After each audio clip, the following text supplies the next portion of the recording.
Hello everyone, मैं हूं बलराम और आज हम डिस्कस करेंगे क्वेश्चन एंड आंसर के बारे में economics chapter number 4 globalisation and the Indian economy. ठीक है, क्वेश्चन आप यहां पे देख सकते हैं, distinguish between foreign trade and foreign investment. ठीक है, ये क्वेश्चन आपको पेज नंबर 61 में मिलेगा। इस क्वेश्चन का मतलब क्या है, यानी कि फॉरेन ट्रेड और फॉरेन इन्वेस्टमेंट में क्या अंतर है।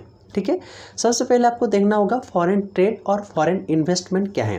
ठीक है, फॉरेन ट्रेड का मतलब होता है, foreign trade is the trade between the different countries. ठीक है, अगर एक से अधिक देशों में ट्रेड किया जाता है तो उससे फॉरेन ट्रेड कहा जाता है। ठीक है, और फॉरेन इन्वेस्टमेंट का मतलब होता है जब कोई मल्टीनेशनल कंपनियां कई दूसरे देश में इन्वेस्ट करता है, उसमें कारखाना या ये सब इस्टेब्लिशमेंट करने के लिए पैसा लगाता है तो उसे फॉरेन इन्वेस्टमेंट कहा जाता है।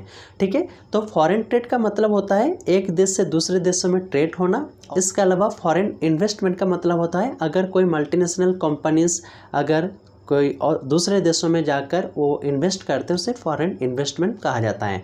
इसे एग्जाम्पल के थ्रू बहुत आसानी से हम समझ सकते हैं, जैसे कि भारत में टी प्रोडक्शन होता है, चाय की प्रोडक्शन होती है।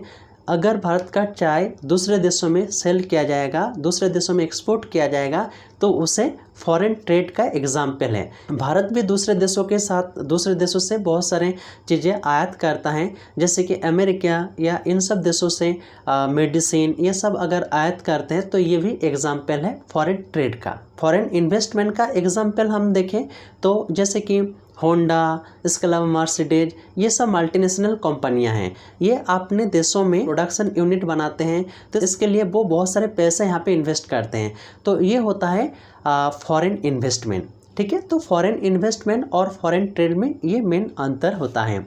ठीक है, तो इस क्वेश्चन का आंसर आपको टू द पॉइंट किस तरह लिखना है, आइए हम आपको बताते हैं। Distinguish between foreign trade and foreign investment. Foreign trade is the trade between different countries of the world. It consists of imports and export. Investment made by MNCs or a financial institution in another country is also termed as foreign investment. Number 2. For example, export of tea from India to US or import of a car parts from Germany to India. For example, investment made by a MNC in another country. आशा करता हूँ ये video आपको पसंद आया है। इस video को आप लाइक करें, शेयर करें और अभी तक आपने अगर इस चैनल को सब्सक्राइब नहीं किया है तो कर दें ताकि हर अपडेट आपको मिलता रहे। धन्यवाद।